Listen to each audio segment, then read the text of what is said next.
बिस्मिल्लाहिर्रहमानिर्रहीम। अच्छा, हमारा जो सवाल है ना, वो इस वक्त जो है ना, हमारा इशू गटर, पानी, ये चीजें नहीं है।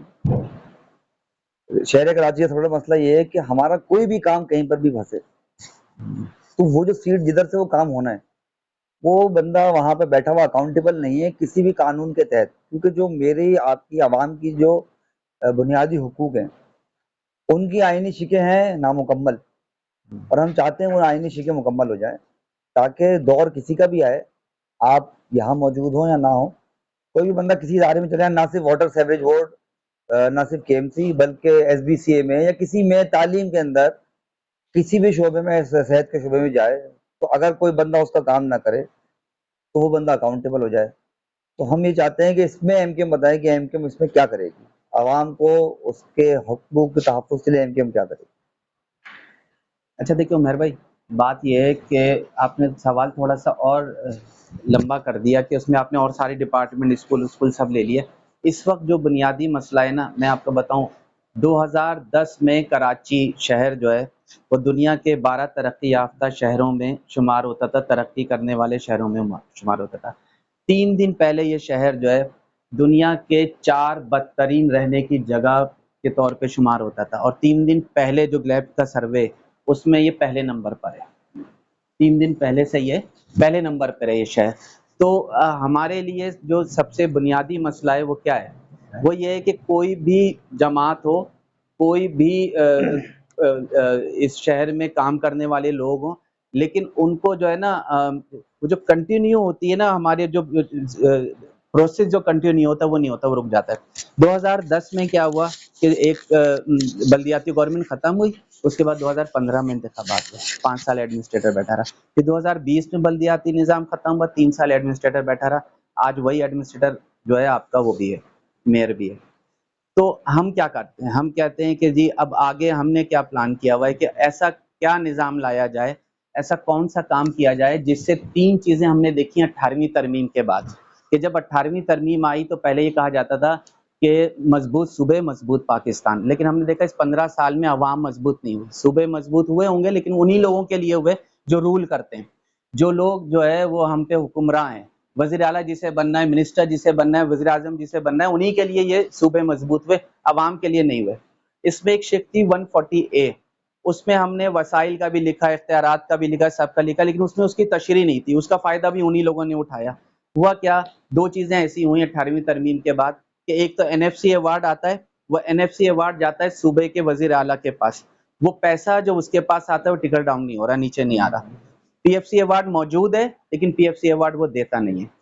दूसरी चीज क्या हुई, दूसरी चीज ये हुई कि जब वजीर आला, जब 18वीं तरमीम आई, तो 18वीं तरमीम के बाद सूबों को ये इख्तियार मिल गया, सूबाई गवर्नमेंट को ये इख्तियार मिल गया कि वो बल्दियाती निज़ाम बनाएंगे। मेरा आपका आम लोगों का जो बुनियादी जो भी मसाइल का जो ताल्लुक है वो खास बल्दियाती निज़ाम के साथ मुंसलिक है। आपके बाकी सवालों का भी इस पे जवाब आएगा वो, लेकिन वो आहिस्ता आहिस्ता बाकी मंशूर के हिस्से में। हमारे मंशूर का पहला पॉइंट है ये, हम 3 ऐसी तरमीम कराना चाहते हैं जिसमें हम स्ट्रेंथन कर दें बल्दियाती निज़ाम को। कैसे होगा? 3 ऐसे हमने इसमें इस 18वीं तरमीम के बाद हमने 3 ऐसे नुकसानात देखे जो इस शहर ने भी भुगते, इस सूबे ने भी भुगते और बाकी सूबे भी भुगत रहे हैं। अब ये जो 3 आईनी तरमीम होंगी, ये 3 आईनी तरमीम इंशाल्लाह जो होंगी वो वफाक से होंगी और वो पूरे मुल्क पे इम्प्लीमेंट होंगी। वो क्या है? नंबर 1, जब ये एनएफसी अवार्ड आता है, मैंने आपको बताया सूबे के पास आता है, वो पीएफसी अवार्ड नहीं देते। हम चाहते हैं पीएफसी अवार्ड वफाक के आइन में लिखवा दिया जाए कि पीएफसी अवार्ड जो है वो डिस्ट्रिक्टों को जो डायरेक्ट मिलेगा वो हर डिस्ट्रिक्ट को मिलेगा, और वो उस एनएफसी अवार्ड में से पीएफसी अवार्ड डायरेक्ट डिस्ट्रिक्टों के पास आएगा, फिर वजीर आला को एनएफसी अवार्ड उसके हिस्से का उसको सुबह चलाने के लिए वो पैसा उसको दे दिया जाएगा। एक आईनी तरमीम हम ये चाहते हैं। दूसरी हम क्या चाहते हैं, जब सिंध में जब ये गवर्नमेंट को मौका मिला कि वो सुबह ये बल्दियाती निज़ाम बनाए, उसने क्या किया? 2001 से 2010 में जो निज़ाम था वो आपने देखा उसने डिलीवर किया, लेकिन उसके बावजूद हम ये कहते थे कि अभी इसको और मजीद डिपार्टमेंट इसके हवाले करो और इदारे इसके हवाले करो ताकि ये और ज्यादा स्ट्रेंथन हो और ज्यादा पब्लिक जो है इससे फायदा उठाए, अवाम इससे फायदा उठाए। लेकिन ऐसा नहीं हुआ। जब ये निज़ाम 2013 में सिंध गवर्नमेंट ने बनाया तो इसने 21 इदारे आपसे छीन लिए, वो जो 2001 से 10 वाले मुशर्रफ के निज़ाम में आपके मेयर के पास थे। वो इदारे छीन लिए। वो 21 इदारे कौन से थे, वो पूरे के पूरे नहीं बता पाऊंगा क्योंकि बहुत ज्यादा तफसील में चले जाएंगे। एक इदारा नया बना, Sindh solid waste management board. इसका काम क्या है? इसका काम है कचरा उठाना। आप जब कचरा होता है आपके इलाके में तो आपकी उम्मीदें किससे होती हैं? आपका दिमाग कहाँ जाता है कि बल्दियाती इदारे उठाएंगे, कोई काउंसलर आएगा, कोई चेयरमैन आएगा, कोई कोई मेयर कोई गाड़ी भिजवाएगा, कोई डिस्ट्रिक्ट के पास कोई इंतजाम होगा। लेकिन जनाब ये सिंध सिंध गवर्नमेंट का काम है। ये 2013 के बाद सिंध में ये निजाम जो है वो बल्दियाती इदारों के पास नहीं है। ये काम आपके घर से कचरा उठाने का सिंध गवर्नमेंट के पास है। तो उसने छीन लिया, एक इदारा बनाया नया और आपसे कचरा उठाने का इंतजाम छीन लिया। दूसरा आपके पास है water and sewerage board. Water and sewerage board Sindh government का इदारा बन चुका है। अब सिंध गवर्नमेंट का इदारा बनने के बाद क्या हुआ कि अब जो मेयर है या काउंसलर है या चेयरमैन है या डिस्ट्रिक्ट है वो ना तो पानी की लाइनें डाल सकता है, ना लीकेज सही करा सकता है और ना तो सेवरेज की लाइनें डाल सकता है। वो पहले जाके पूछेगा उससे, मिनिस्टर से, कि भाई ये अपनी कंप्लेन लिखेगा, मिनिस्टर को जाएगा, मिनिस्टर इदारे को बोलेगा कि भाई ये काम करा दो। ये इदारा अंडर में नहीं है डायरेक्ट इनके। तीसरा क्या हुआ, केबीसीए होता था वो एसबीसीए हो गया, केडीए, एलडीए, एमडीए। ये वो इदारे हैं जो कराची के इदारे थे, इसको मेयर के अंडर में थे। ये रेवेन्यू जनरेट करते हैं आपके शहर से।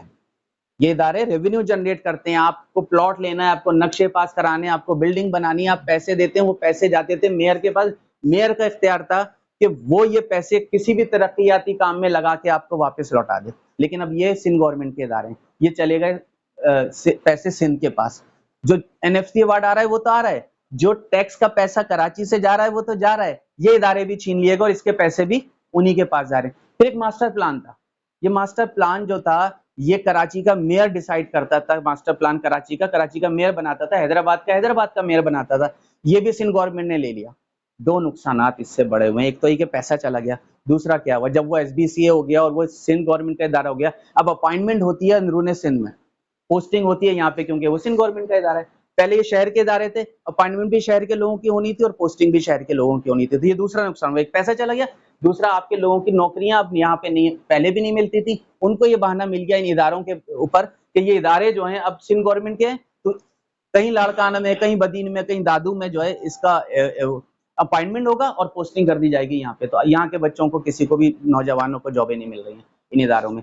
मास्टर प्लान की वजह से क्या हुआ, कच्ची आबादियों को रेगुलाइज कर सकते हैं वो आराम से, आसानी से।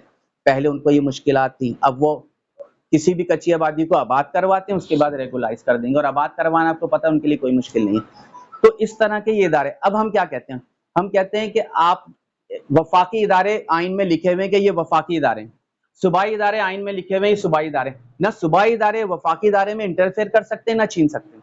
ना वफाकी इदारे सूबाई इदारों को छीन सकते हैं, ना इंटरफेयर कर सकते हैं। हम कहते हैं जी ये बल्दियाती इदारे भी वफाक के आइन में लिख दो कि ये बल्दियाती इदारे हैं, इनको कोई ना छेड़ सकता है ना छीन सकता है। ये जब लिख दिए जाएंगे तो सूबा निजाम बनाए, इदारे नहीं छीन सकता। ये दूसरी तरमीम है जो हम चाहते हैं कि इदारे आइन में लिख दिए जाए। तीसरी तरमीम क्या, मैंने आपको बताया 2010 में निजाम खत्म हुआ, एडमिनिस्ट्रेटर आके बैठ गया, 5 साल एडमिनिस्ट्रेटर बैठा रहा। 20 में खत्म हुआ, 3 साल एडमिनिस्ट्रेटर बैठा रहा। कभी भी वफाक की गवर्नमेंट या सूबाई गवर्नमेंट खत्म होती है, एडमिनिस्ट्रेटर बैठे देखा आपने? आइन में लिखा हुआ है 90 दिन के अंदर इंतखाबात कराने। ये बल्दियात के लिए नहीं लिखा हुआ, इससे उनको मतलब नहीं है। अवाम रोले कुछ भी हो, वो एडमिनिस्ट्रेटर बैठाते हैं, यहाँ से भी अपना हिस्सा वसूलते हैं और आप रोते रहते हो, मैं रोता रहता हूँ। मैं तो आपके जैसा वही गटर के पानी से मैं भी गुजर रहा हूँ ना, जिससे आप गुजर रहे हैं, जमाल भाई भी गुजर रहे हैं जिससे आप गुजर रहे हैं। मैं तो आपके और 120 और 240 गज, 400 गज ज्यादा रहने वाले लोग हैं हम लोग। तो हम वो फेस कर रहे हैं, वो नहीं फेस कर रहे, उन्हें इससे मतलब नहीं है। तो वो निजाम ऐसा बनाते हैं जिससे उनको फायदा हो। वो आइन में ऐसी तरमीम करते हैं जिससे उन 2% लोगों को फायदा हो। वो 2% लोग जो इस मुल्क में हुक्मरान हैं, हमेशा जमातें कोई भी हो, हुक्मरान वो 2% लोग रहते हैं। हम क्या कहते हैं, हम कहते हैं जी अब ये तीसरी तरमीम ये कर दो कि आइन में 90 दिन के अंदर इंतखाबात होंगे, ताकि कोई भी गवर्नमेंट, देखें जब पैसा डिस्ट्रिक्ट के पास आ जाएगा, जब इदारे बल्दियात के पास आ जाएंगे, जब वक्त पे इलेक्शन होंगे, क्या होगा, कारकर्दगी की बुनियाद पे लोगों को परखा जाएगा, चाहे वो जमाते हो, चाहे वो इंडिविजुअल कोई आ जाए, उसको कारकर्दगी की बुनियाद पे परखा जाएगा। और फिर तीसरी एक और बात, ना आप वजीर आला को पकड़ सकते हैं जाके इन सब चीजों पे, ये सब काम नहीं है। 15 साल आप रोते रहे, आप गए वजीर आला के पास, पकड़ ही नहीं सकते, अप्रोच ही नहीं है आपकी, ना आप मिनिस्टरों को पकड़ सकते हैं, लेकिन उस डिस्ट्रिक्ट चेयरमैन को आप पकड़ लेंगे जिसको आप पैसे दिला देंगे इन 3 आईनी तरमीम के तहत। जब आप इख्तियार और पैसा उसको दिला देंगे तो आप यूसी के चेयरमैन को भी घर जाके पकड़ सकते हैं, डिस्ट्रिक्ट चेयरमैन को भी, कि तुमको हमने ये इख्तियार दिला दिया, उसके बाद अब तुम काम क्यों नहीं कर रहे। उसको आप रिजेक्ट कर सकते हैं नेक्स्ट टाइम के लिए कि ये जमात या ये शख्स नेक्स्ट टाइम हमारा नुमाइंदा नहीं होगा। ये है वो काम जो एमकेएम करने जा रही है। अब जो इलेक्शन हो रहे हैं उसमें ये आईनी 3 तरमीम करने जा रही है जो पूरे मुल्क के लिए भुगता हमारे शहर ने, हमने अपने शहर में भुगता, लेकिन हमें ये एहसास है, हमें ये पता है कि पूरे मुल्क का निजाम अगर सही होगा तो फिर ये पूरा मुल्क इससे तरक्की करेगा। तो ये हम 3 आईनी तरमीम कराने जा रहे हैं। अगर एमकेएम को इस दफा आप लोग वोट देते हैं, लोग एमकेएम को कौमी और सूबाई असम्बली में पहुंचाते हैं, तो एमकेएम ने, आपको पता होगा कि 2 महीने पहले से एक एक्सरसाइज शुरू की हुई है, ऑल अबाउट एमकेएम के नाम से फेसबुक पेज भी है एमकेएम का और ट्विटर अकाउंट भी है। उस पर आप जाकर देखेंगे कि एमकेएम हमेशा इंतखाबात जीतने के बाद इत्तेहाद करती थी। ये पहला मौका है कि एमकेएम ने इत्तेहाद किया 2 माह पहले कुछ जमातों से, जिसमें नून लीग है, जिसमें एनपी है, जेयूआई है, जीडीए है।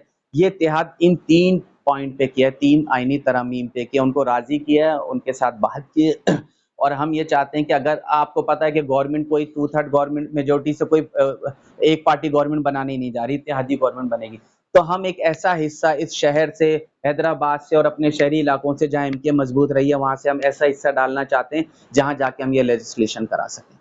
ये देखिए, आपकी बात एक ज़मीनी सवाल है अभी उमर भाई के सवाल में से, एजुकेशन से रिलेटेड। जो 60% बच्चे हमारे फेल हुए फर्स्ट ईयर में, उसके मुताबिक आप क्या कहते हैं?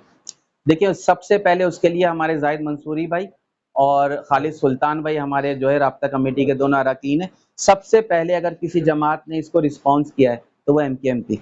ये दोनों ने जाके मीटिंग की थी, उसके बाद बाकी लोग जाके जो भी करते रहे वो बाकी जमातें करती, इन्होंने मीटिंग की, उसके बाद उन्होंने वज़ीर आला के पास, जो इस वक्त निगरान वज़ीर आला, उसके पास गए, वज़ीर तालीम के पास गए, इन लोगों से बात की। आज वो जो है रिजल्ट जो है वो आपको शायद पता चल गया हो कि वो रीचेकिंग की तरफ चले गए।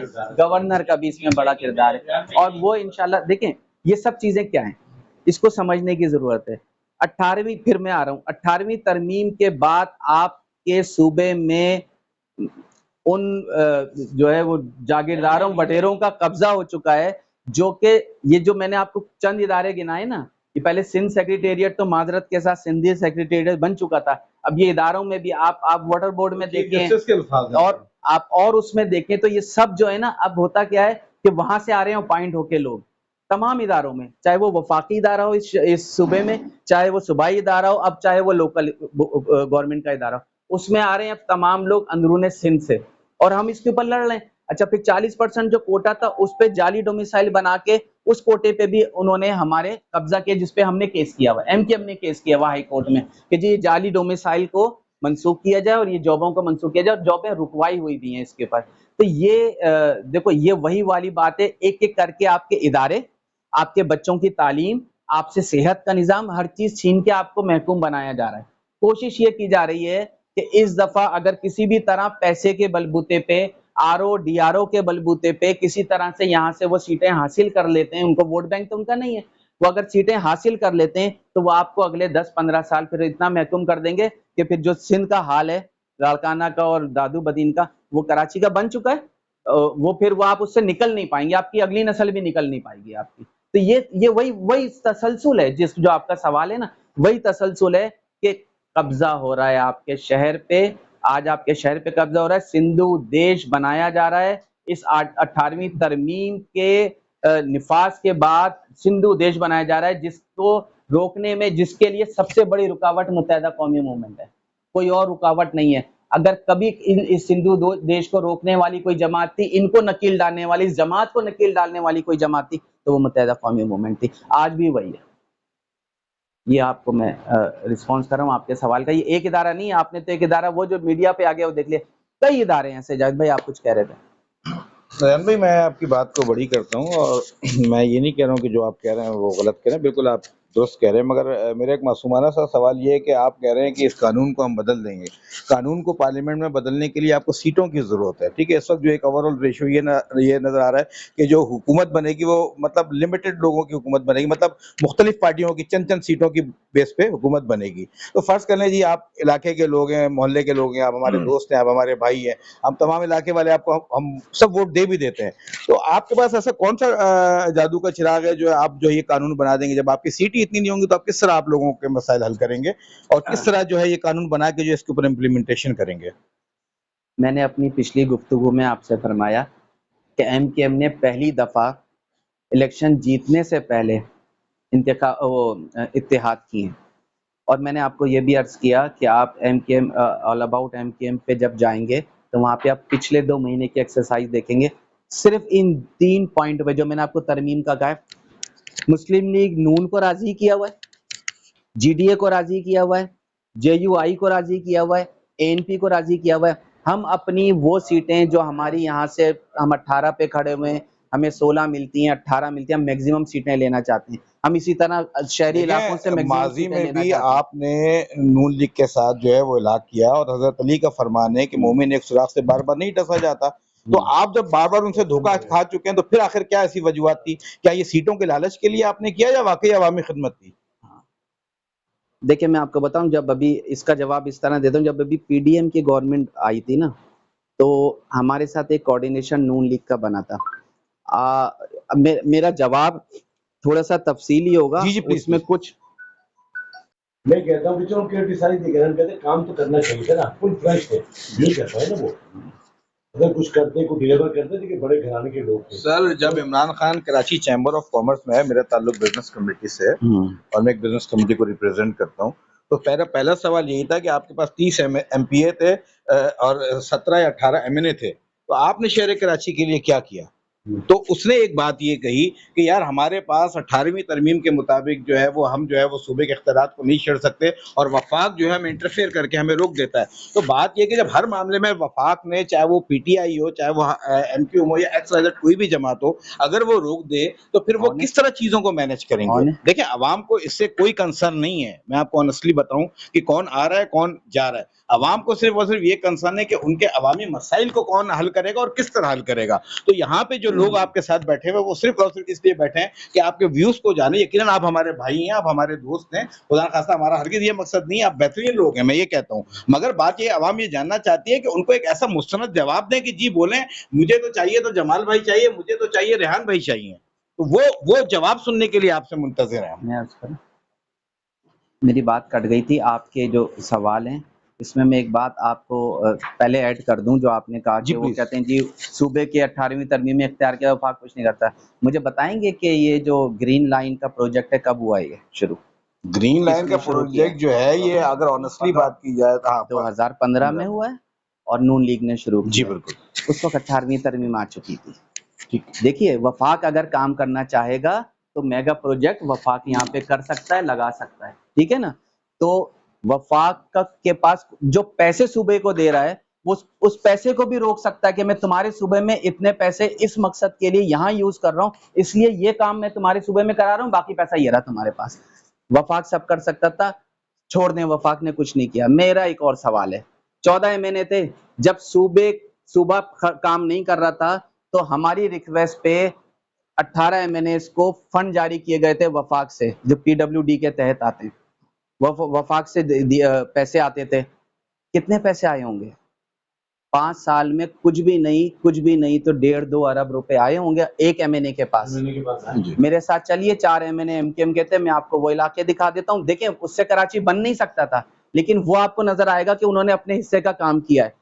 आप 14 एमएनए से जाके पूछें कि उन्होंने अपने इलाके में क्या काम किया उस फंड से। नहीं तो डेफिनेटली उनको तो शिकायत थी और ये बात तो मैंने उनसे जो है कई दफा क्रॉस क्वेश्चंस भी किए डिफरेंट फोरम के ऊपर मेरा मेरी आपको बात। ये बात करने का मकसद जावेद भाई ये है कि देखें, अगर आपकी नीयत है और आप करना चाहते हैं तो फिर आपके पास ऑप्शन बहुत होते हैं करने के लिए। अगर वफाक चाहता, अगर वो चाहते यहाँ पे वो उन्होंने भी ऑन नहीं किया, डिसऑन किया। तीसरी बात कर रहा हूँ मैं पीटीआई के लिए, फिर अपने उस सवाल के जवाब पे आऊंगा जो मैंने आपको, जिस पे मैंने कट कर दिया था। जी जी। अली जैदी वहाँ के वफाकी वजीर थे, पोर्ट कासिम और शिपिंग के। शिपिंग, ठीक है।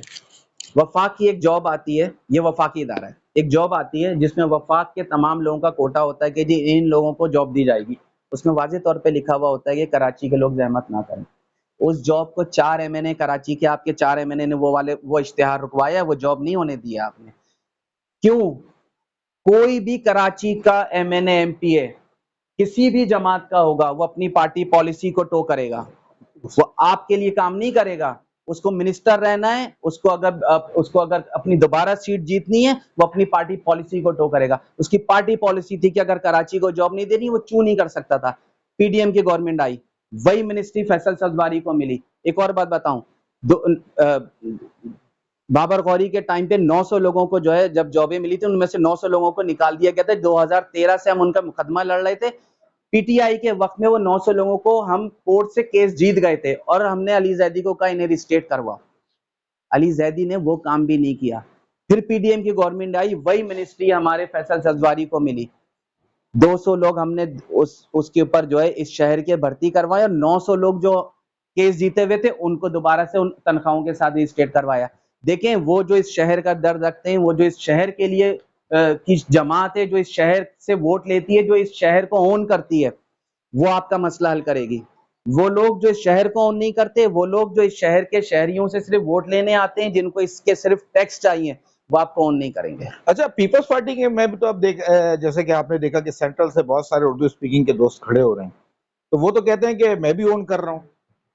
मेरे पिछले जवाब में आपको ये सवाल, जितने फिर और खोल देता हूं, जितने भी शहर में महाजिर के नाम पे किसी भी जमात से लोग खड़े होंगे आपके इलाकों में, वो अपनी पार्टी पॉलिसी को टो करेंगे। लेकिन एमकेएम के लोग जो यहाँ पे खड़े होंगे, वो इस शहर की पॉलिसी को टो करेंगे, वो इस शहर के लोगों के लिए काम करेंगे। कोई भी शख्स, मुर्तजा वहाब 3 साल एडमिनिस्ट्रेटर रहे, ये अगर निजाम डिलीवर कर सकता था तो सिंध गवर्नमेंट तो उसी की थी ना। लाता पैसा करता काम, 1 महीने से मेयर है, लाता पैसा करता काम, 4 साल हो गए उसको। यहाँ पे शैला रजा है, यहाँ पे वकार मेहदी है, यहाँ पे और दीगर महाजरीन है। क्यों नहीं मिली जॉब यहाँ पर बच्चों को? 40% कोटे के लिए उन्होंने आवाज क्यों नहीं उठाई? छोड़े 40% कोटा उन बड़े लोगों को। यहाँ पे 35 40 साल से मैं जानता हूँ वो महाजिर घरानों को जो इन गरीब इलाकों में रहते हैं और पीपल्स पार्टी के लिए काम कर रहे हैं। मुझे बताइए उनमें से कितने बच्चों को जॉब दी पीपल्स? आप कोटा सिस्टम की बात कर रहे हैं। हमारे एक औरंगी टाउन है जहाँ एक बहुत बड़ा वोट बैंक है, जिसको उर्दू में उर्फ आम उसे बिहारी कम्युनिटी बोलते हैं। ठीक है, ये हालत है कि उसका बच्चा ग्रेजुएट हो जाता है और उसको तालीम नहीं मिलती, उसके बाप का शनाख्ती कार्ड नहीं बनता। तो आपने इस सिलसिले में क्या किया? 2013 में हमारे एमएलए थे सलाउद्दीन शेख भाई, ऑन रिकॉर्ड बात कर रहा हूँ। उन्होंने ना सिर्फ कौमी असम्बली में, वो स्टैंडिंग कमेटी में थे इसकी, ना सिर्फ कौमी असम्बली में इसके लिए वो करवाया, बल्कि स्टैंडिंग कमेटी से इसको अप्रूव करवाया। ठीक ठाक लोगों के जो बहन वो थे वो खुलवाए। उसमें कुछ बंगालीज हैं जिसके ऊपर जो है वर्किंग हो रही है, जिसका शायद नारा का जो है वो नारा का इदारा होता है, इदारा वो काम करता है, उसके ऊपर हमारी अभी वर्किंग चल रही है। लेकिन क्योंकि 2018 में हमारी गवर्नमेंट जो आई वो पीटीआई की गवर्नमेंट आई, उसके साथ हमारा वो कोऑर्डिनेशन बन नहीं सका, तो ये तमाम चीजें आगे नहीं बढ़ सकी। लेकिन मैं आपको यकीन के साथ ये बात बता रहा हूँ कि एक स्टैंडिंग कमेटी में सलाउद्दीन शेख भाई हमारे एमएनए थे, उन्होंने बहुत ज्यादा बड़ी तादाद में बिहारियों के जो ये मसाइल थे उसको हल किया। क्योंकि अमीनुल हक साहब जो है वो वहीं से खड़े हुए थे लास्ट टाइम भी, ठीक है ना। और आपके एमपीए की भी एक बड़ी तादाद है, मैं समझता हूँ, जो खुर्शीदी साहब थे आपके, जो सदाकत भाई थे, और बहुत सारे 2-4 और लोग थे। तो मैं समझता हूँ कि उस एरिया को आपको देखना चाहिए। और आखिरी बात मैं इस तरह निपटाऊंगा कि हम जो है ना लोग, ये सिर्फ हमारी आप लोगों से, तमाम सियासी दोस्तों से ये अपील भी है, रिक्वेस्ट भी है। देखें, हमको इतने बहुत लंबा लांजा नहीं पालना चाहते। हम सिर्फ ये चाहते हैं कि क्या आप हमारे बच्चों को तालीम के मौके फराहम कर सकते हैं? क्या आप हमारी माओ बहनों को जो गवर्नमेंट हॉस्पिटल में जाती हैं उनको दवाइयों के लिए चीजें दिलवा सकते हैं? क्या आप हमारी सेवरेज से लेकर सड़कें सही करवा सकते हैं? क्या हमारे जो परेशान हाल लोग हैं उनको उनके हकूक दिलाने में कहां तक कारामद कर सकते हैं? तो ये बात मैं इसलिए कर रहा हूं कि ताकि ये शायद करोड़ों लोगों तक, उन लोगों तक मैसेज जाए कि हाँ जी, ये आपका ऑन रिकॉर्ड भी रहेगा, और वो लोग सुनेंगे भी, कल को बोलेंगे कि अगर आप अपने एमपीए एमएनए के ऑफिस में आते बोले सर आपने ये बात की थी, आप करके, मुझे यकीन है कि आप करेंगे भी इंशाल्लाह। तो इसके बारे में आपकी क्या राय है? देखिए, आपको पता है केएमडीसी एक इदारा है इस शहर में, ये मैं बहुत अच्छी तरह जानता हूँ। वो फारूक सत्तार भाई के वक्त में डेवलप हुआ था और वो खालिसतन शहरी इदारा और शहरी गवर्नमेंट उसको रन करती है। इस वक्त वो भी उसको छीनना चाहते थे सिंध गवर्नमेंट के उसमें लेने। आपको पता है मुस्तफ़ा कमाल भाई के वक्त में हार्ट डिजीज के मुख्तलिफ जो है वो हॉस्पिटल्स बने। आपको पता है कि जब 2005 से 2010 की बलदियाती गवर्नमेंट थी तो अब्बासी शहीद हॉस्पिटल एक बेहतरीन हॉस्पिटल बन चुका था। आपको पता है वहाँ पे सिटी स्कैन, एमआरआई और ये तमाम चीजें होती थी। जो मैंने 3 तरमीम की आपसे बात की है, वो 3 तरमीम पैसा भी लाएगी, वो 3 तरमीम इदारे भी वापस लेगी, वो 3 तरमीम वक्त पे इलेक्शन भी करवाएगी। तो वो जो आपने सुनहरी दौर कराची ने देखा है 2002 से 2010 तक का, वो जब लौटेगा तो हॉस्पिटल भी बनेंगे, कॉलेज भी बनेंगे, स्कूल भी बनेंगे और इंशाल्लाह ताला आपके बच्चों के जो मुलाजमतें हैं वो भी आप लोगों को मिलेंगी। यही इसका हल है कि देखें, आप सूबे पे वजीर आला नहीं बना सकते, लेकिन आपने साबित किया, इस एमकेएम ने साबित किया है कि जब भी इसको इख्तियार के साथ बल्दियाती गवर्नमेंट मिली है, उसने बच्चों को जॉबें भी दी हैं, उसने हॉस्पिटल भी बनाए, उसने स्कूल भी बनाए, उसने तमाम इदारों में हर उस पे जो है डिपार्टमेंट में उसने तरक्की दी है। ये वो एमकेएम है जहां पे जब आपका जहां वोट बैंक नहीं था, 3 जजीरे भिटशा समेत, जावेद भाई आपको पता है, भिटशा समेत 3 जजीरे ऐसे जजीरे समुंदर का सीना चीर कर वहां पानी पहुंचाया है। लियारी में पानी पहुंचाया है जहां से एमकेएम को वोट नहीं मिलता। एमकेएम उन इलाकों में काम नहीं करती है जहां पर सिर्फ वोट मिलता है। एमकेएम पूरे शहर में काम करती है, शहर से बाहर भी काम करके दिखाया। देखें, एमकेएम की लेगेसी है, एमकेएम ने पीछे डिलीवर किया है। इसीलिए हम बैठ के कहते हैं कि इस मसाइल का हल एमकेएम लाती है और एमकेएम ही कर सकती है, एमकेएम ही ठीक करेगी इसको इंशाल्लाह ताला। एक सवाल आपको भी जाना है कि इस दफा जो एमकेएम असेंबली में जाएगी इंशाल्लाह ताला, तो क्या एक असेंबली का सेशन जैसा रूटीन का चलता है, दुनिया के सामने वो उसके पीछे, वो उसके पीछे, तो इस दफा जो इश्यू रिलेटेड पॉलिटिक्स के पीछे ही रहेगी सिर्फ, और पब्लिक तक पहुंचेगा कि मेरा नुमाइंदा भरे तो कुछ कर पा रहा हूँ ना पा रहा हूँ, मतलब कानूनी एतबार से उसकी पावर आ गई हो ना आई, वज़ीर तो बना ना बना ये तो अलग बात है। मतलब आवाम को पता हो चला होगा मेरा मसला डेली की बुनियाद पे रेज हो रहा होगा, हमारे एमपीएस जो भी हैं वो हमारे मसाइल में उठा रहे होंगे, और इसके ऊपर एमकेएम ने प्लान बनाया है कि ये असेंबली की कार्रवाई रोजाना की बुनियाद पर, उनका कोई भी एमपीए बोलेगा तो वो रोजाना की बुनियाद पर पहुंचेगी थ्रू सोशल मीडिया। इंशाल्लाह पहुंचेगी। देखें, एमकेएम बहुत तब्दील हुई है, आप लोगों के सामने है कि एमकेएम बहुत तब्दील हुई है। मुस्तफ़ा कमाल भाई बहुत ज्यादा इस बात को दोहराते हैं कि बुरों में एमकेएम कम बुरी है और बदतदरीज अपनी बुराइयों को कम कर रही है। देखें, जमाल भाई ने कहा आपके पास ऑप्शन नहीं है। पीपल्स पार्टी इस शहर के लिए ऑप्शन है, जमात इस्लामी इतनी सीटें लेगी कि इस शहर के लिए सूबाई और कौमी असम्बली में ऑप्शन साबित हो, नहीं है।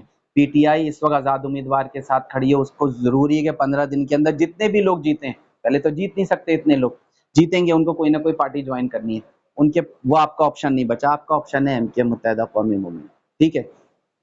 अब मैं इससे आगे इन कैमरा एक बात कह रहा हूँ, एमकेएम के पास भी कोई और ऑप्शन नहीं, आपके पास एक ऑप्शन है एमकेएम, और अब एमकेएम के पास भी कोई ऑप्शन नहीं है। इस दफा अगर एमकेएम डिलीवर नहीं करती तो नेक्स्ट टाइम एमकेएम भी ऑप्शन है। ये मौका एमकेएम को अगर मिलेगा तो एमकेएम के पास डिलीवर करने के अलावा कोई दूसरा रास्ता नहीं है। यही वजह है कि हमने अपने दानिश्वरों को, दीगर लोगों को बिठा के, अपने बड़ों को बिठा के हमने अपने मंशूर में वो चीजें डाली हैं। हमने 10 साल की तालीमी इमरजेंसी नाफिज करने के लिए हमने जो है क्या नाम है अपने मंशूर में डाला कि इंशाल्लाह हम इसको करवाएंगे। अगर हमें सूबाई गवर्नमेंट मिली तो बहुत आसान हो जाएगा। हमने 5वीं क्लास से जो है वो आईटी की तालीम के लिए हमने अपने मंशूर में डाला है कि हम आईटी की तालीम 5वीं क्लास से, प्राइमरी से शुरू करवाएंगे इंशाल्लाह ताला। इसी तरह हमने और बहुत सी चीजें अपने मंशूर में ऐसी रखी हैं कि जिसको हम इम्प्लीमेंट करवाएंगे। ये शहर अब मजीद आसरों, वादों और सियासी नारों का मुतहम्मिल नहीं हो सकता, ये मुल्क नहीं हो सकता। लेकिन मैं शहर की बात इसलिए करता हूं कि देखें, ये शहर, हम शहरी जमात हैं, शहरी इलाके की जमात हैं, हमसे उतना सवाल हो जितना हम हमारा वजन है, जितना हमारा जो है हमारी कैपेसिटी है, लेकिन दायरा कार है। लेकिन हम जो काम कर रहे हैं ना, अल्हम्दुलिल्लाह हम उससे बढ़कर कर रहे हैं। हमने उन जमातों को राजी किया है इन 3 तरमीम के लिए, इन चीजों के लिए, कि जिसको जो है अगर इंशाल्लाह वो करेंगी तो वो लाजमी करेंगी और वो होगा तो पूरे मुल्क को उसका फायदा होगा। जमात शहर की है, शहरी इलाकों की है, लेकिन सूबे के अलावा पूरे मुल्क को फायदा होगा। ये जो आपके डिस्ट्रिक्ट हैं, ये डिस्ट्रिक्ट लाड़काना में भी यही पैसे जाएंगे, दादू में भी जाएंगे, बदीन में भी जाएंगे, कश्मीर में भी जाएंगे, उमरकोट में भी जाएंगे, इसी तरह पंजाब सरहद और बलूचिस्तान में भी जाएंगे अगर ये तरमीम हो जाती है तो। एक और बात देखें, आपकी बात जब कटी थी आपने कहा आप कैसे एतबार करेंगे इनके ऊपर। दो बातें, एक इस दफा टाइम फ्रेम सेट किया जाएगा, हमारी क़यादत इंशाल्लाह एक टाइम फ्रेम सेट करेगी, इस टाइम फ्रेम के अंदर 5 साल इंतजार नहीं करेगी, 5 साल के बाद हम आपको बोले हमारे वादा वफा नहीं हुए, हम एक टाइम फ्रेम सेट करेंगे कि इस टाइम फ्रेम के अंदर हमारा ये काम होता है तो होता है। लोग कहते हैं एमकेएम हमेशा गवर्नमेंट में रहती है, मैं कहता हूँ बिलावल भुट्टो किसका हुआ है उम्मीदवार? अपोजिशन लीडर का। आपके हाफिज नईमुर रहमान किसके उम्मीदवार थे जब वो बल्दियात लड़ रहे थे? तो अपोजिशन लीडर बनना चाहते थे। आपके नवाज शरीफ किसके उम्मीदवार हैं? अपोजिशन लीडर बनना चाहते हैं। जो भी पार्टी सियासत करती है वो गवर्नमेंट में जाना चाहती है ताकि अपने लोगों को सर्व कर सके, लेकिन एमकेएम के अलावा जो पार्टी से भी सियासत करती है वो अपने लोगों को, अपने अवाम को नहीं, अपने हल्का या बाप को सर्व करना चाहती है। एमकेएम अपने लोगों को सर्व करना चाहती है, इसलिए गवर्नमेंट में जाती है। दूसरी बात, एमकेएम ये वही जमात है जो गवर्नमेंट बनाती नहीं है, गिराती भी है। कभी भी आप ये सवाल नहीं करते गवर्नमेंट गिराते भी तो तुम ही लोग हो। भाई गवर्नमेंट बनाते हमें, गवर्नमेंट में रहते हमें, गवर्नमेंट गिराते भी तो हम ही लोग हैं। तो ये 7 सीटें, इस दफा ये 7 सीटें हमारी वजन में भारी थी। जो खालिद भाई ने शुरू में कहा था कि तुमने गिनती में कम कर दिया, लेकिन ये वजन में भारी होंगे, और आपने देखा ये वजन में भारी थी। आपके सवाल का वो जवाब रह गया जो मैं देना चाहता हूँ कि मुस्लिम लीग नून पे कैसे भरोसा करेंगे। देखें, जब पीडीएम की गवर्नमेंट बनी है ना, कराची की तारीख में पहली दफा मर्दमशुमारी में हमने 2 करोड़ 3 लाख लोगों का इजाफा करवाया है। एग्री। जो कि 7 अप्रैल को 1 करोड़ 35 लाख पे 95% सिंध गवर्नमेंट लोगों को गिन चुकी थी, और पिछली 2017 की मर्दमशुमारी से भी कम लोग गिने थे, और 5% 2 दिन में और गिन के वो 1 करोड़ 40 लाख पे क्लोज करना चाहती थी। ये पीडीएम में हमारे साथ शहबाज शरीफ और एहसन इकबाल, तो आप इनसे इन रिटर्न कोई मुआहदा करेंगे? जी हाँ, बिल्कुल इन रिटर्न नहीं होगा। ये वो लोग थे जिनकी वजह से हमने उनको कंप्लेन की, 15-15 दिन करके हमने मर्दमशुमारी के डेज बढ़ाए, और ये गई जुलाई तक। जुलाई में आए 2 करोड़ 3 लाख लोग। हम जानते हैं 3.5 करोड़ लोग यहाँ रहते हैं, लेकिन 1 करोड़ 40 लाख होते तो आपकी 2 सीटें चली जाती। 2 करोड़ 3 लाख लोग हुए तो आपको फायदा क्या हुआ? सूबाई असम्बली की 3 सीटें अंदरूने सिंध से आ गई शहर में। परसेंटेज होती है मर्दमशुमारी में, हर इलाके की परसेंटेज होती है। आपका शहर 33% था जो 30% पे होने जा रहा था, हमने उसको 37% पे करवा दिया। 3 सीटें आपकी अंदरूनी सिंध से उठ के यहाँ पर आ गई है, 1 कौमी असम्बली की आ गई है। आप सोचें, अगर हमने किसी अगली दफा शहर को मिलकर, अवाम के साथ मिलकर, अवाम ने हमारे साथ मिलकर सही गिनवा दिया 3.5 करोड़, 50% सिर्फ शहर कराची होगा। हैदराबाद, सक्कर, मीरपुर खास, नवाबशाह छोड़ दीजिए, 55-60% आप होंगे। कौन होगा वज़ीर आला इससे सुबह? ये जो कम गिना जाता है, ये अपना वज़ीर आला लाने के लिए आपको कम गिना जाता है, लेकिन अवाम में हमारी इतना शऊर नहीं है। माजरत के साथ शऊर है तो उनमें इतना जो है क्या नाम है, इसके लिए हिम्मत नहीं करते कि वो बाहर निकलें और मर्दमशुमारी, जैसे मर्दमशुमारी और हल्का बंदी है, 2 चीजें ऐसी हैं जिसको अगर आप सही करा लेंगे तो आपके शहर का 90% मसला हल हो जाएगा, 90%। और मैं कहता हूं अगर सही गिनवा लेंगे, पूरा गिनवा लेंगे, 100% आपका मसला हल हो जाएगा। वज़ीर आला आपके शहर से आएगा, किसी भी जमात से आए, आपके शहर से आएगा, उसको आप पकड़ भी सकेंगे जो आपके शहर से आएगा। तो मर्दमशुमारी जरूर आपसे कराएं, और ये इसमें हमने हमेशा शुक्रिया अदा किया है नून लीग का, उसके साथ ऐसा कोऑर्डिनेशन इस दफा बनाए कि उसने हमारा इसमें साथ दिया है, और इंशाल्लाह ताला अगली दफा भी 3 तरमीम में भी साथ देंगे। फिर 53, ये पीडीएम की गवर्नमेंट थी ना जिसके दबाव में 53 यूसीज हमने बरामद की।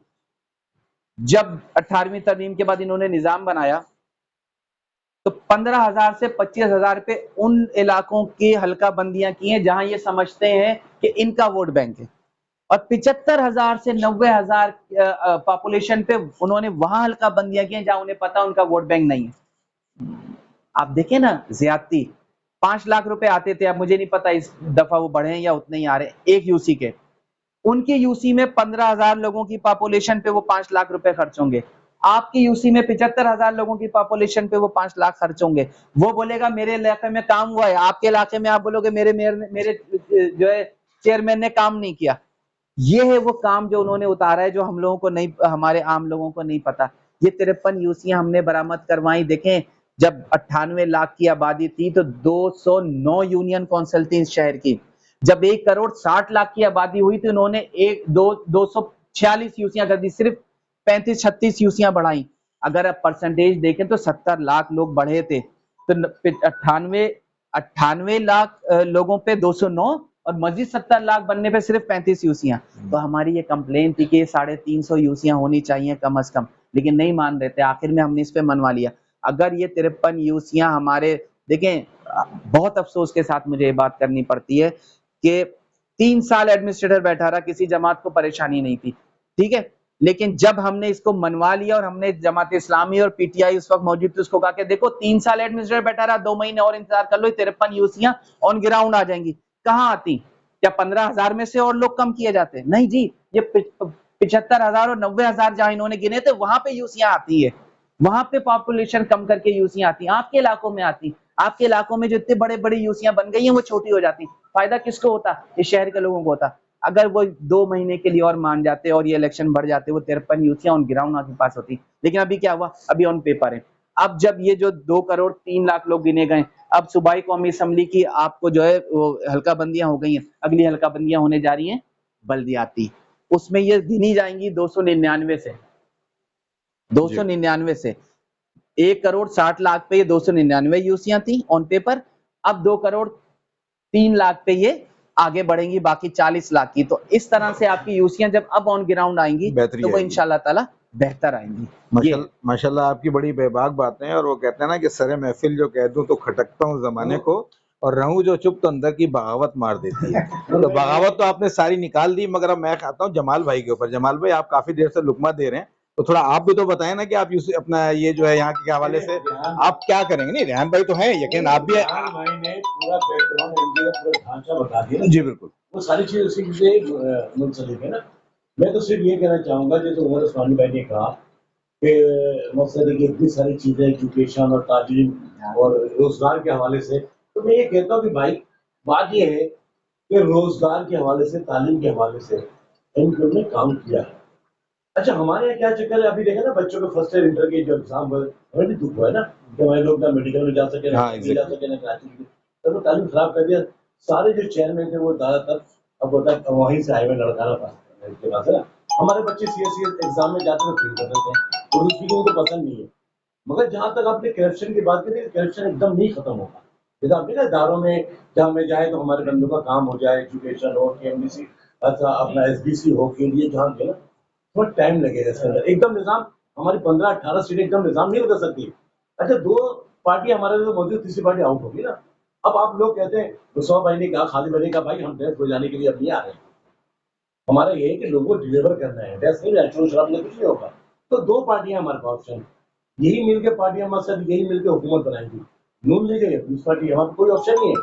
मगर हम इस वक्त ये चाह रहे हैं कि पीपल्स पार्टी की हुकूमत सही में नहीं आए, चाहे वो 6 कोalition पार्टनर बने, 6 पार्टियों हो, 4 पार्टियों। तो अरे इंटरव्यू में हूँ, बैठो, बार-बार फोन नहीं करो, इंटरव्यू में हूँ। ये ऐवान है 168 का, 38 सीटें मकसूद नशिस्तें हैं इसके अंदर। तो इंशाल्लाह अगर सारे 85 के करीब हमें सीटें आने तो सीट हुकूमत बनेगी इंशाल्लाह।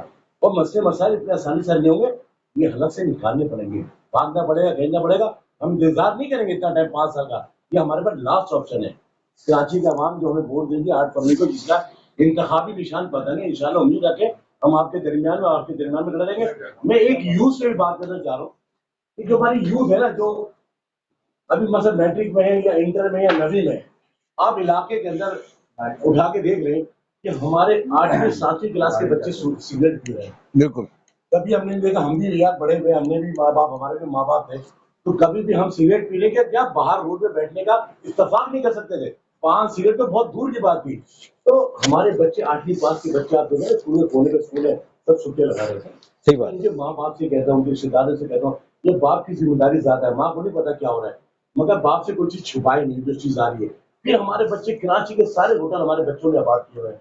आप देख रहे हैं शादमान में, ऐसा लग रहा है सारे होटल पे ही बैठ रहे हैं, और हमारे यूथ बैठ रहा है सबसे ज्यादा, और 4-4 घंटे बैठते हैं। हमारे तालीम का फुकदान है यार। अच्छी बात की आप वहाँ देखिए, किसी हवाले से कह रहे हैं कि पंजाब की सूरत-ए-हाल का वज़ीर आला कहता है ना, सिंध का वज़ीर आला, तो मुझे खुद ही सोहेल भाई, बासित पहुंचा, यार उससे कुछ नहीं, बासित पहुंचा, बासित पहुंचा, सुबह बनाते ना, कम से कम नहीं किया उन्होंने तालीम के मैदान में। चलो मैं आ रहा हूँ। और पंजाब से बहुत पीछे है हमारे बच्चे। मैं तो देखता हूँ यार, मैं तो रोड पे घूमता, लोग देखता हूँ, सुबह पेपर 9 बजे होता है तो 7:30-8 बजे सोशल मीडिया पेपर आउट हो रहा है, पेपर आउट हो रहा है। अयाज भाई मैं पहुंच रहा हूँ, बस नहीं पहुंच पढ़ने गया वाले मैं। बच्चे माँ ठीक के है, साथ नहीं पढ़ रहे हैं। हमारे घर वाले भी हाँ पीले जो स्कूल पहुंच घर रहा के हूँ। अंदर बच्चे होते हैं वो क्या कहते हैं, वो okay okay okay okay. Study करेंगे किसके घर में जा रहा है, फलाने घर में, और उस घर में क्या हो रहा है, उस घर में सिगरेट चल रही है, उस घर में क्या क्या हो रहा है। हमारे बच्चे नशे पे चले जाओ, पार्क शादनार पार्क का देख ले, पीछे तिकोन पार्क है, आबदार पार्क है, यार मुझे सब पता है, मैं रहता हूँ, हर चीज देखता, पुलिस को कहते हैं, पुलिस थोड़ी देर बाद छोड़ देती है। फिर यही लोग जिनको मैं गिरफ्तार कराऊंगा वो आगे आपके पकड़े, आपका वोटर है। वो नाला 14 का नाला, उस्मान भाई आप गवाह हैं, मैं 5 साल एमपीए था, इस नाले के लिए जितनी मैंने जद्दोजहद की ना, समझे से लेके बाद तक, किस वजीर आला, किस वजीर बल्दियात, केएमसी के इंजीनियर, डीसी, जितने डीसी आए मैंने बहुत मारा, और आज भी जब तक ये नाला नहीं बना था, बरसात होता था, मैं वीडियो जरूर डालता था, जहां तक एफर्ट की मैं करता था। क्यों कि मैंने सबसे ताल्लुकात अच्छे रखे थे, इसलिए कि 4 काम में से एक काम अभी, 2 काम अभी भी हो जाते हैं मेरा, अल्हम्दुलिल्लाह। मगर ये क्या है, अखलाक में अपना चलता हूँ, गाली गलौज नहीं करता, भले काम ना हो, क्योंकि हमने तालीम नाले पे आप आ ही गए। वकार बेटा मैं आ रहा हूँ, तुम ऑफिस बैठो, मैं आ रहा हूँ, मैं एक मीटिंग में हूँ, आ रहा हूँ, ऑफिस बैठो। देखिए ठीक ये है, नाला नहीं, ये नाला बनने जा रहा है। ऑफिस बैठो, हमारा आधा टाइम ऑफिस कहाँ बैठो। पड़ा देते देखिए ये अल्लाह का शुक्र है कि नाला बन के इससे हमारे क्या जितना मैंने इंफ्रास्ट्रक्चर यानी एडीपी के स्कीम से काम किया था पूरा उजड़ गया ना। अब देखिए सिविक कंपनी यहाँ पे काम कर रही है, पेशवर कर रही है, मैं कहता इससे अच्छा यार मुझे तो पूरी शादमान में ना करे, 2 रोड पे अच्छा पेशवर कर दे, जिसे कहते हैं अच्छा, जिसमें तारकोल पे डालो, जिसमें वो सफाई भी हो, बट्टी भी लगे, ऐसा कर रहे थे। आधे घंटे बाद रोड निकल जा रहा था, मैं कहता ऐसा पैसा लगाना, ये पैसा किसका है, मेरा और आपका है, यहाँ टैक्स दे रहे हैं। तो ये सारी चीजें बस ऑन रोड चल रही। ये नाला जैसे 5 स्टार के नाले बने हैं, मुख्तलिफ जगह पे कवर्ड नाला है, इंशाल्लाह ये बनने जा रहा है। तो इंशाल्लाह हम आपके साथ हैं, जहां भी आप बुलाएंगे हम आएंगे, कोशिश 100% है, रब्बुल आलमीन की मदद आएगी, मेरे बच्चों के बस रहेगी या चाय के ऑर्डर से लोगों को। चलिए बहुत अच्छी बात की, बहुत अच्छी अच्छा मैं आखिर में एक बात कहना चाहता हूँ ज़िशान भाई, इस आपके कैमरे के तवज्जुह से और इन भाइयों से, कि देखें एमकेएम को इस वक्त जो है ना, आप लोगों की बहुत सपोर्ट की ज़रूरत है, और एमकेएम को एक-एक सीट जीतनी है। एक सीट भी एमकेएम लूज़ करने की पोजीशन में नहीं है। अगर एक सीट भी एमकेएम लूज़ करती है तो उसका नुकसान हमारे उस कॉज़ को होगा जो हम आगे आपके सामने हमने पेश किया है। तो बराए मेहरबानी आप लोगों को अगर लगता है कि कोई और जमात ऑप्शन नहीं है, जैसे हमने अभी बात की है, और एमकेएम ऑप्शन है, उसको इस दफ़ा आज़माना चाहिए, और वो तरमीम जो मैंने आपको बताई हैं, वो इस शहर के लिए नहीं, इस मुल्क के लिए बहुत ज़्यादा ज़रूरी हैं। तो आप लोग कोशिश करें कि जहाँ-जहाँ आप लोग रहते हैं, वहाँ के लोगों को इस बात के लिए राज़ी करें कि वो एमकेएम को वोट डालें, पतंग को वोट डालें। वो मेरी शख्सियत को, किसी की शख्सियत को वोट ना डालें, वो एमकेएम को वोट डालें। एमकेएम उस कॉज़ को पूरा करेगी इंशाअल्लाह ताला, जो कॉज़ हम आज लेकर आए हैं। देखिए इससे पहले भी डिलीवर तो एमकेएम ने किया, इस बात को तो आप लोग मानते हैं ना। तो इंशाअल्लाह ताला एक मौका और देंगे, तो इंशाअल्लाह एमकेएम इस दफ़ा उस काम को भी पूरा करके देगी जो आपसे वादा कर रही है। जज़ाकल्लाहु खैर। यार आपने जो बातें कही काफी देर से हम सुन रहे थे, इस तरफ हम बैठे थे, अकेले नहीं थे, हम भी बैठे सुन रहे थे, अच्छी बातें, बहुत ध्यान से तो खैर मामलात जैसे भी है, जाती ताल्लुकात भी अच्छे इंसान है, जाती तौर पर एमकेएम से दरकिनार, और एमकेएम तो खैर जो रही इन्होंने बातें कही वो है। मैं सिर्फ एक ही बात कहूँगा, थोड़ी सी तल्ख बात है, जमाल भाई बुरा मत मानिएगा। थोड़ी सी बात है कि पिछला एक्सपीरियंस जमाल भाई के साथ हमारा ज़्यादा अच्छा नहीं रहा। पिछला टेन्योर जो इनका था 5 साल का, कुछ ज़्यादा अच्छा था नहीं। और छोड़ें, डिटेल में नहीं जाते, उसमें डिटेल में फिर वैसी देर हो रही है, इनको कहीं जाना है। आज मुझे पता है इनकी कैंपेनिंग चल रही है, इनकी हाँ सर, इनकी बहुत शुक्रिया पहले तो कि ये आए, बहुत बिजी शेड्यूल है इनका, दोनों ने वक्त निकाला ज़ाहिर है हमारे लिए। तो रेहान भाई इनको वाउच कर रहे हैं इस बार हमारे लिए। अभी जैसे उन्होंने कहा आखिरी जुमलों में, आपने भी सुना होगा सबने कि एमकेएम को वोट दें, बिल्कुल पतंग को वोट दें, इनका हक बनता है हमसे कहना, और इनकी खिदमत है। रेहान भाई इस बात को वाउच कर रहे हैं इनकी, क्योंकि हमारे एरिया से, जहाँ से मैं भी बात कर रहा हूँ, बैठे हुए हम यहाँ पे, ये हल्का पीएस 130 है, और रेहान भाई कैंडिडेट हैं 122 के, जमाल भाई हैं कैंडिडेट यहाँ पे 130 के। जैसा कि मैंने कहा कि एक्सपीरियंस कुछ अच्छा नहीं रहा, तो रेहान भाई इसको वाउच कर रहे हैं, तो बिल्कुल हम इस पर सोचेंगे। एक्सपीरियंस से बात क्या है, देखिए मैं डिटेल में जाऊँगा मिसाल दे दें जी, जब हाँ ये हमें तो मिसाल भी दे के बता देंगे। मैंने आपको थोड़ी सी पूजे में दरिया बंद करने की कोशिश की थी। हाँ जमाल भाई, आपका जो हम लोग के साथ बॉन्डिंग है ना, पीएस 130 की बिल्कुल भी नहीं है। मैं आपको बता दूं, किस तरह? जो लड़के जिनकी मिसाल आप दे रहे थे कि वो होटल पे बैठे रहते हैं, वो आपके साथ क्यों नहीं बैठते इलाके में? रेहान भाई के साथ तो हम लोग बैठते हैं। हम इस इलाके से PS 130 से जाते हैं रेहान भाई के पास, पूरा इलाके 20-25 लोग जाते हैं। मैं आपको बता रहा हूँ, हाँ, मिसाल दे रहा बोले हूँ। बोले आप तो हमारे इलाके में आते हैं कभी? वो तो रहते नहीं है रहते ही हैं, आप आज 2 गली बाद नहीं आते कभी। मैंने आपसे 2 मरतबा बात की है। मुझे आप कहीं भी बैठे हुए या बैठा सुन ले मेरी देखिए इनकी अलग चीज है सुन ले, इलाके में हर आदमी की इंसानी अपनी है। मैं कहीं बैठक नहीं करता। हाँ अगर कोई बुलाएगा मैं उसके घर पे जरूर जाऊंगा। हाँ आपने बुलाया था मैंने मना किया था। हम तो मैं 92 मैं से बैठक एमपीएम नहीं के लिए करता। काम कर रहे हैं नहीं, इस नहीं, इलाके में। आपकी बात कर रहा हूँ ऐसे, अच्छा। आपने अपने बैठने के लिए अपने दोस्तों के लिए सीटें लगवाई अपनी गली के बाहर बैठने के लिए, कौन सी चीज़? जहाँ चौकी बनी हुई है भाई जी, वो सुनिए। सीटें अच्छा आपने देखिए, बैठने के मेरे लिए ख्याल लगवाई। में मैंने एक बात ऐसी की वो थी। सीटें इसलिए लगाई थी कि वो जब मेरा पुलिस ऑफिसर कैंप ऑफिसर लोग आते थे उस जगह पे छोड़ बैठने के लिए